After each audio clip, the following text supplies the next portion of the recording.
Hello guys and welcome to How to Socials.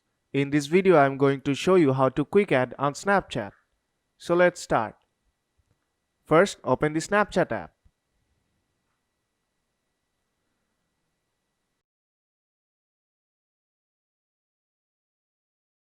Tap on your profile icon on top left corner and it will take you to your profile. And you'll see all your profile information here. Now under the friends section, tap on add friends and you'll see the quick add section.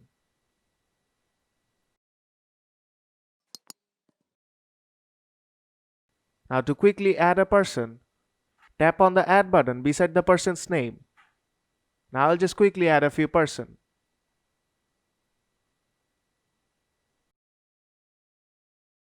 And the person is added. And that's how you can quick add on Snapchat. So if this video helped you out, then don't forget to leave a like and see you in the next tutorial.